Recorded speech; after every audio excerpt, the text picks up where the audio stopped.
I want to master every game from my childhood using retro achievements, a site that adds achievements to retro games, and today's game is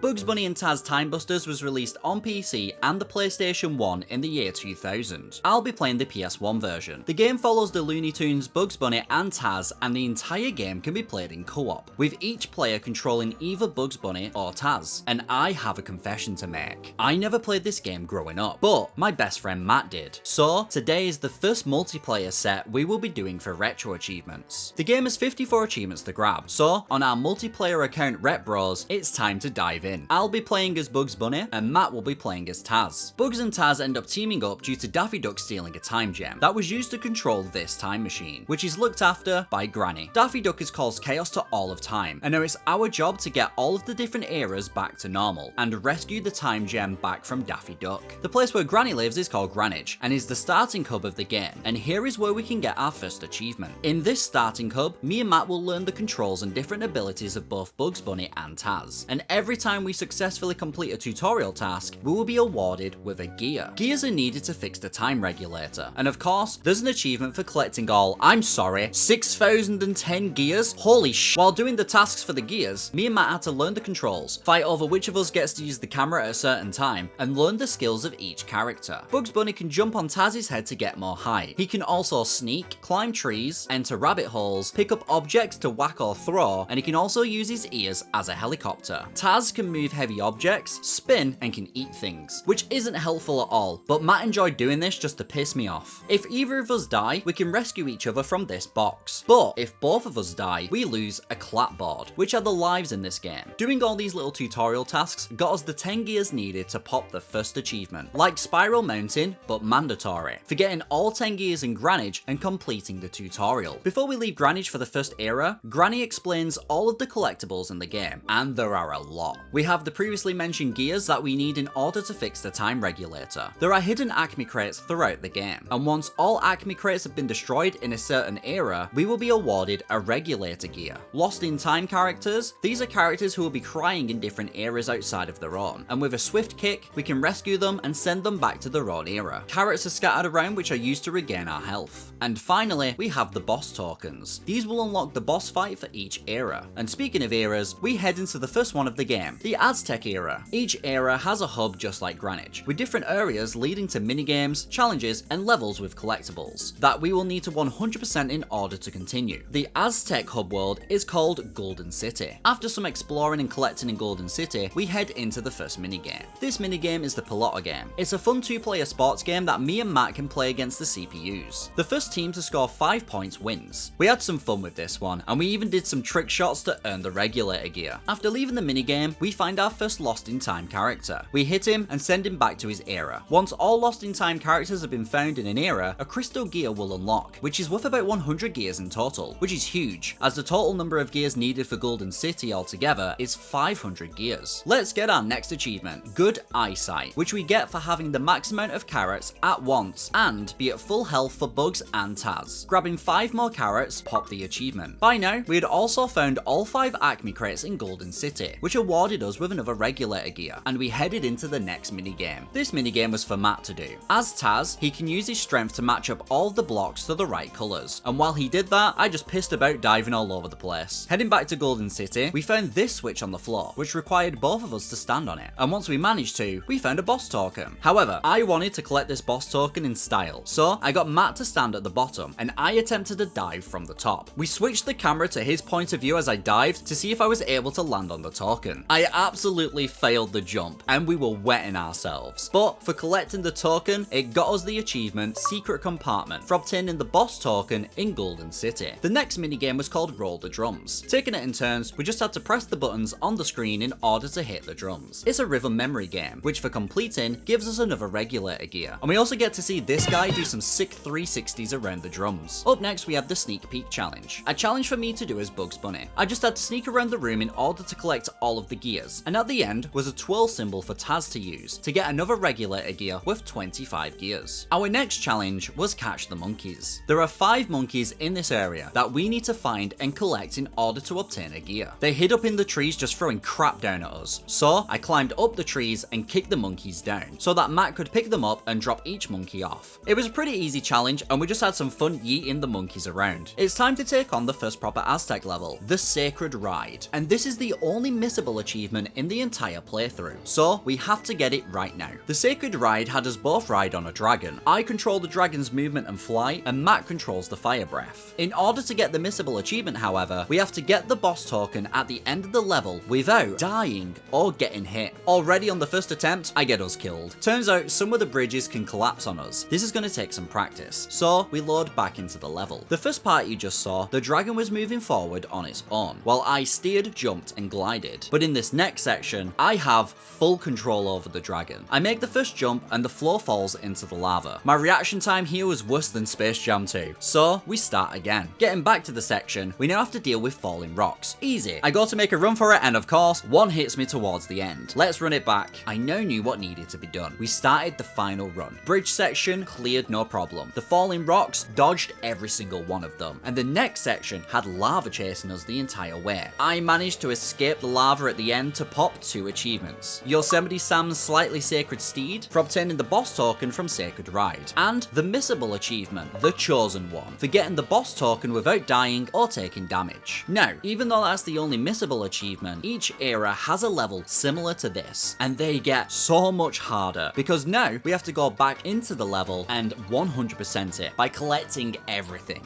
In the final section with the lava, turns out there were 2 gears that we missed, which popped the achievement Yosemite Sam's Really Sacred Steed. Let's continue to the next level, Baboon Realm. The level begins with a huge gorilla climbing into a temple. He is the boss, and we need to reach him by opening up the temple. While exploring the level, we fight baboons, swim away from piranhas, and then bomb the piranhas. Collect gears, lost in time characters, destroy acme crates, collect another clapboard, and then open up the temple by throwing rocks into these statues. There were 3 to complete, and with each switch, the temple started to look like the gorilla. Finally, we can enter the temple. The boss fight begins instantly. Me and Matt have rocks thrown down at us by the big gorilla. We have to get him to throw rocks on the stands on the floor, and once all 4 have been hit, we can enter into the mini temple. We head inside and collect a boss token, getting us the achievement Danky Kang for getting the boss token in Baboon Realm, and all that's left is to take out the gorilla. We jump on the fans on either side to light a huge fire. We set the gorilla's ass on fire, and he goes flying up into the air to pop the achievement Ape of Wrath for defeating gruesome gorilla in Baboon Realm. And we also collect the final gear of this level, getting the achievement Rosy Cheeks for 100% in the level. I like that achievement name. We can now take on the boss level of the Aztec era, Sam's Temple. This level is a complete maze, and the worst thing about it, it disables our ability to teleport to each other. So we have to take on each room as a team and not get lost. We head through the temple and we get lost. We lose each other a few more times, take on some enemies, and then have to solve puzzles on our own. Matt had to avoid falling rocks, and I had to sneak to not alert some guards. While searching the level, we came across the final acme crate and lost in time character, grabbing us the achievements El Destructor for breaking every single acme crate in the Aztec era, and No Sacrifices Today for returning all lost in time characters in the Aztec era. We then head into the boss room. Yosemite Sam has caught Daffy and is trying to sacrifice him, but when we show up, Daffy convinces Sam to let him go, so he can catch us to make us the sacrifice instead. Once Sam lets him go, Daffy just pisses off, leaving us to have a boss battle against Sam. For this battle, Matt moves each rock into his own section, and each time we do that, we get a little cutscene of Sam searching the place for Daffy Duck.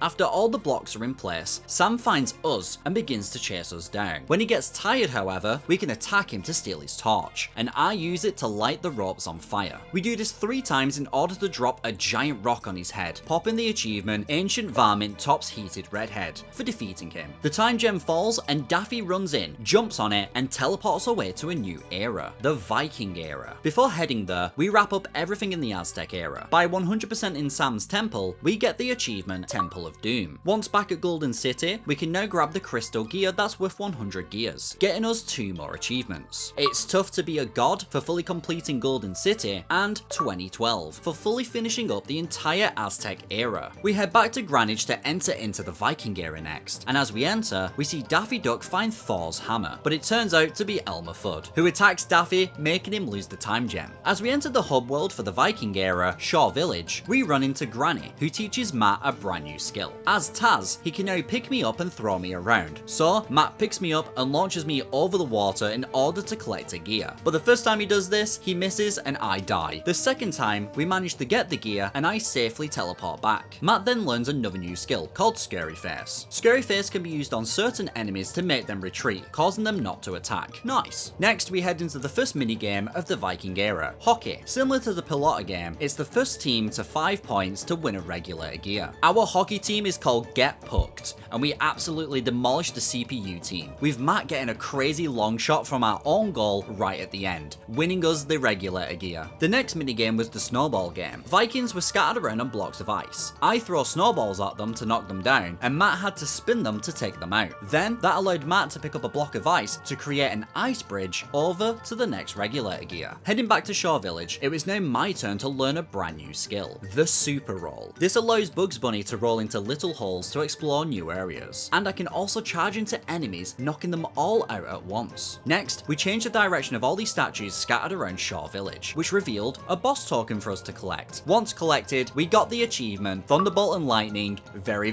frightening, for obtaining the boss token in Shaw Village. Now that I had the Super Roll ability, we were able to take on the Roll Challenge. For this challenge, the gates would light up in a specific order, and I just had to roll into them before the Super Roll ran out of charge. Doing this got us another regulator gear. The rhythm game for this era was an ice skating challenge. One by one, me and Matt would take turns to follow the ice skater's instructions to pull off some absolute banger moves on the ice. Up next, we had a challenge where we had to rescue this druid from the elephant sitting on him. For this challenge, we needed to direct a mouse from one side of a maze all the way back in order to scare the elephant. By using Matt's new ability Scary Face, we were able to lead it all the way back in order for it to scare the elephant, saving the druid. Even though, right after this, he gets crushed by elephant ass all over again. But we got the rest of the gears and left the area. The next level to enter was called Shield Race. This level was so annoying. This is one of the levels that is similar to the Sacred Ride. We have to ride on a shield in order to race through the level, and collect absolutely everything in order to 100% it. We had to race and beat the Vikings to the bottom of the hill, and if we wanted an extra reward, we would need to pass through every single one of these gates along the way. As Bugs Bunny, it was my job to control the shield and jump, and all Matt had to do was throw snowballs. I absolutely suck at this level. The whole level feels like it has some sort of awkward drift. If I turned to grab an item, I would miss it by a mile, and the whole time me and Matt were just laughing at how ridiculously hard this was for no apparent reason. Remember, we have to collect every single gear in the level as well, and the amount of times I would miss just a single gear would make me rage more and more. We had this jump here for a 10 gear. Look at how stupid this is. We passed through as many of the gates as we could, but on our first time, we missed a few gates, and also lost the race. This is going to take some practice. We started our second try, and for this try, I decided to ignore all of the items and aim specifically for the gates to get those done first. By some miracle, I managed to hit every single gate, and we also won the race. But for finishing the race, we got another boss token, getting us the achievement, the Power of Griswold Lubricant. And then for the next 20 minutes, I had to try my best to collect all the gears and Acme crates. And how I didn't throw my controller here is beyond me. Look at this! I should have hit these two Acme crates, but the physics are made out of ass. I got it down to us just needing the last few gears, and it was awful. Just missing these things made me die a little inside. But somehow, I finally managed to collect everything, getting the achievement, Sonic Snowboarding Lessons. Get us the hell out of this level. We took our anger out by playing some more hockey, but mainly because we can unlock an extra clapboard by winning again. Same goes for the ice skating game. We now had 6 clapboards. If we can collect 9 clapboards, we can get another achievement, but these are rare to come across. It was time for the next level, the Moon Valley. Here, we can see a Viking jump onto a ship, which activates a drawbridge that we will need to open up in order to reach him. This level was confusing. The layout was weird, and there were these birds carrying gears that for the life of us, we couldn't figure out how to grab. We tried everything, from attacking it to Matt throwing me towards it, and nothing. So for now, we continued with the level. We found some elevators that we moved by Matt holding onto a weight to send me up. Then, he could safely teleport to me. We collected the crates, gears, and lost in time characters. And then we came across a catapult, which for some reason just wouldn't shoot us. I told you, this level is super confusing, and just as we were running out of ideas, it randomly shot me. Nothing makes sense in this game. It brought us to this light, and when I touched it, the drawbridge fell slightly. So now we knew how to get to the Viking on the boat. So the plan was to go defeat the Viking and then figure out what the hell we do with these birds. For the Viking boss fight, Matt had to pick up this block of steel. The Viking would then throw a bomb and it would bounce on the steel and then onto the floor, which allowed me to pick it up and throw it at one of the shields on the boat. After doing this for 5 minutes, we broke all 6 shields and his ship sank. I then found a mallet, hopped over the ice to him and smashed it in order to obtain the achievement Budget Viking Funeral for defeating the Viking in Moon Valley and freeing the golden gear for doing so. We then collected the boss token to pop the achievement I'm glad he's frozen in there and we're out here, which is a great reference. All that was left was to 100% Moon Valley, so time to figure out these birds. After a whole minute of Matt jumping at the bird, he eventually landed on top of the bird and it dropped the gear.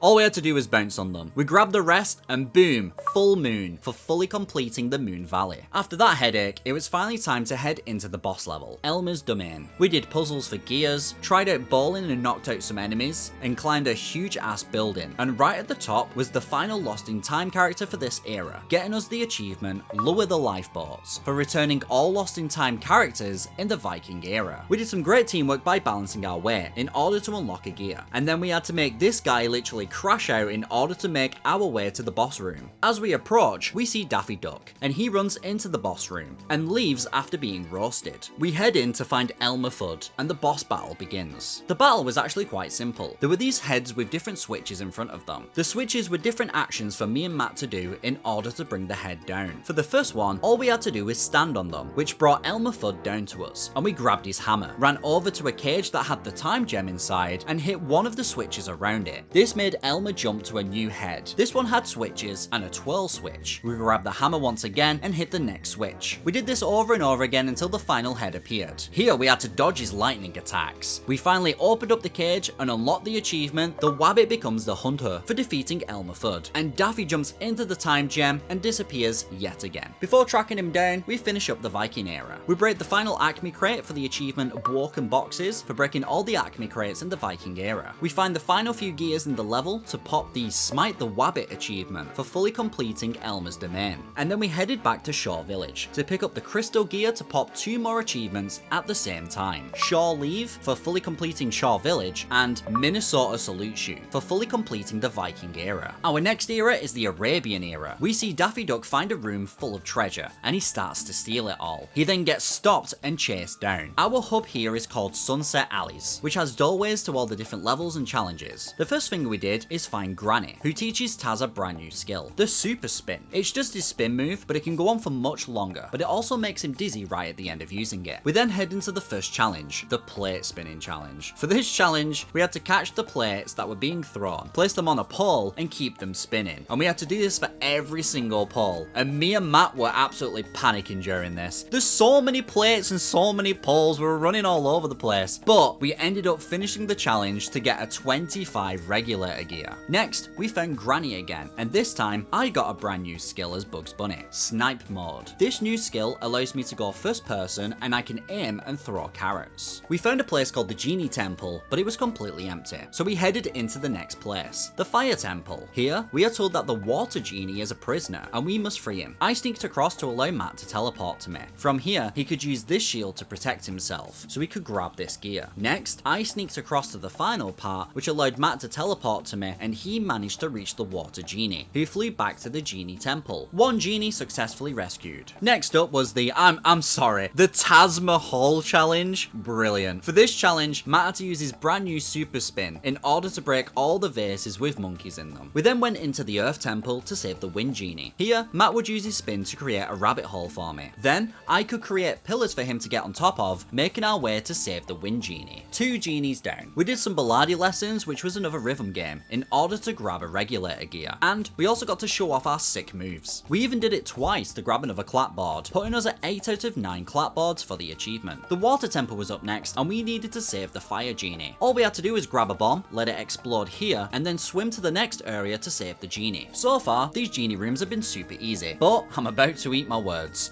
Welcome to the Wind Temple. All we have to do here is activate these mini Airstreams and make our way across. This should be the easiest thing in the world to do, So tell me why it took us a whole half an hour to figure this out. First, we both had to be up high. Then, I had to jump on Matt's head to even have a chance at reaching the airstreams. And I must have tried this jump about 50 friggin' times trying to just reach the first airstream. For no reason whatsoever, the airstream's hitboxes on when it picks you up is incredibly tight. And if you're not fast enough or accurate enough, you will just fall straight down to the bottom to try again. This was the most frustrating part of the entire game. And we've 100%ed Shield Race. But finally, we made it across and saved the genie. Please let me know if any of you guys have ever struggled with this wind temple, because my god. Anyway, now that all 4 genies have been saved, they unlocked a boss token for us. Before grabbing the boss token, we found the soccer game. After getting angry at the wind for half an hour, we needed to blow off some steam. This was a great time. These little sports games made me miss the simplicity of just grabbing a friend and an extra controller and losing hours together just having an absolute ball. Speaking of the ball, if we win a perfect game of either soccer or rugby, we can earn an achievement. So we locked in and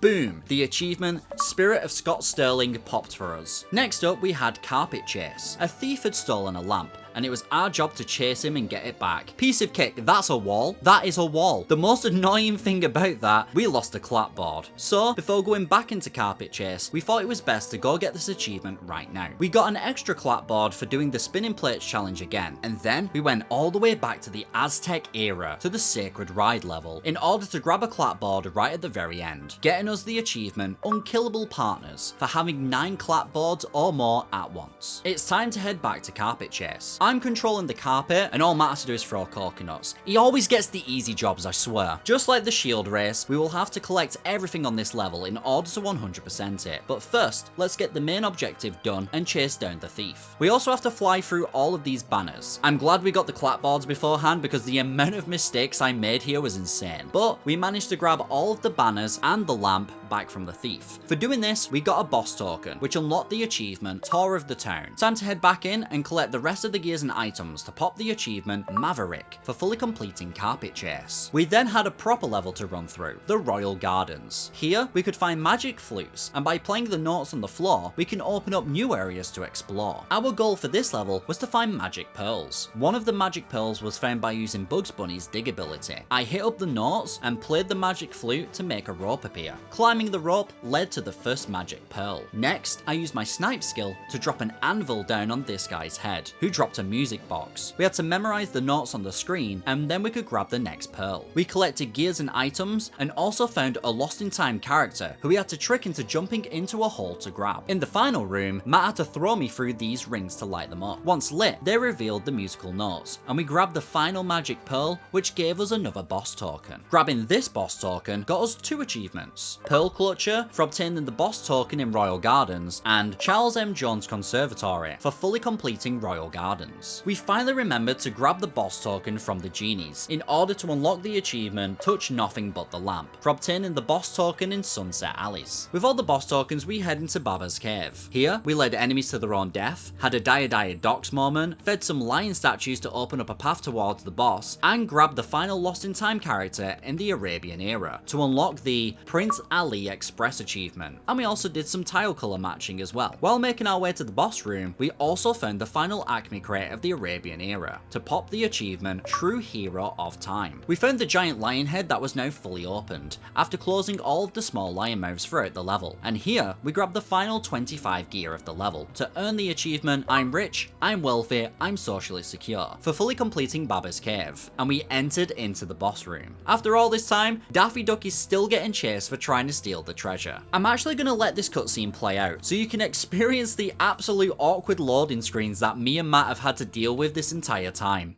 Save me! Here, have a diamond. Baba Chop!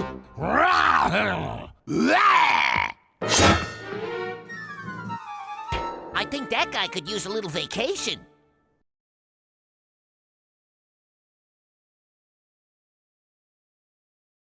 straight into the boss battle. All we have to do is trick Baba into having a treasure chest fall on his head. Matt picks him up, I stand on a switch to reveal a gong, and Matt throws him at the gong. We do this for each one in order to grab the achievement Close Sesame for defeating Baba Chop, and once again Daffy teleports with the time gem. Let's wrap up the Arabian era. Back in Sunset Alleys, we grabbed the crystal gear to pop 2 more achievements. Top Her for fully completing Sunset Alleys, and Camel by Camel by Camel for fully completing the Arabian era. It's finally time for the final era of the game, Transylvania. As we enter, Daffy is stuck in some knight's armor. He breaks out and with his exterminator gun goes to shoot a bat, who suddenly turns into a vampire. Daffy flees into a lab and drinks some monster energy to turn into a vampire duck, and we just shrug it off. In this era, we start off in Ghost Town, the hub area. As we explore the area and start collecting, we find our first challenge, the Haunted River. This is the final version of the Sacred Ride levels. This level has Matt control a raft, and I can jump and crouch,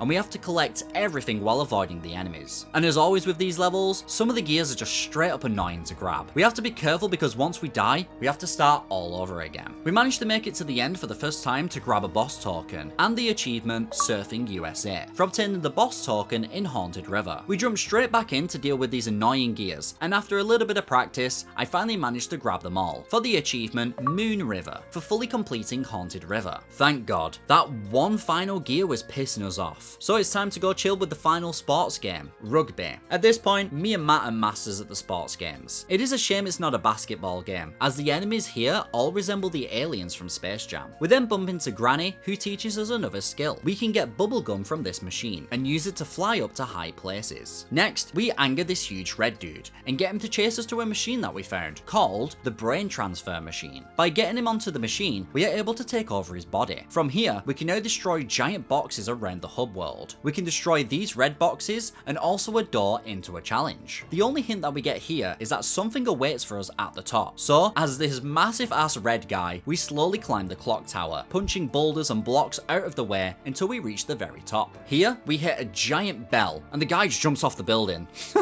A light comes on, and now it's time to take over the other guys. Next up, Yellow Dude. We break open some yellow boxes, climb the clock tower, and light it up. Rinse and repeat with Blue Dude, and this time we unlock a boss token, grabbing us the achievement Clock Cleaners for obtaining the boss token in Ghost Town. We then use the bubblegum to start collecting the gears scattered around, and then something weird happens. We get the achievement There's a Skeleton Inside You Too. This is weird because we only have 400 out of the 500 gears needed for this level. So I looked at the comments on RetroAchievements and found this. The creator had left a comment stating, there is a weird quirk or glitch with the game itself, where if this crystal gear is the last one to be picked up in the game, it prevents you from getting it. Due to this, I'm modifying this achievement so that you only need to collect 400 gears in Ghost Town to get this achievement. Awesome, appreciate that actually, because that would suck to do all of this and then it gets locked behind a glitch, so thank you for that. Moving on, it's time for the first level in this era, Zoovania. Zoovania starts off as a really nice level. It's daytime and everything is nice and chill. We find that there are 4 areas to explore in this level, with lots of collecting. We use the new bubblegum skill to grab some gears, and we find these weird time dials on the ground and attack them, which moves a giant dial at the start of the level. Once all of these have been activated, it turns to nighttime, and everything in the zoo has turned into a monster. The chill monkeys in the cages, monsters. The chill plants just vibing, monsters. Even the little birds have turned into friggin' dinosaurs. Crazy. After grabbing all the extra gears and dealing with the monsters, we float up to the very top of the zoo and have to deal with this giant plant. We find a shrinking pill and give it to one of the attacking plants, one by one until we can pass and grab the boss token, getting the achievements What a Horrible Night for a Curse for obtaining the boss token in Zoovania, and Freak Show for fully completing Zoovania. It's time to head into the final level, Count's Castle. Here we fight knights, find secrets, tickle some dragons to send Matt flying on a cooking pot lid, and use bubblegum to collect hard to reach items. In this next room, we managed to grab 2 achievements. Sticks, Stones and Broken Bones for breaking all Acme crates in the Transylvania era, and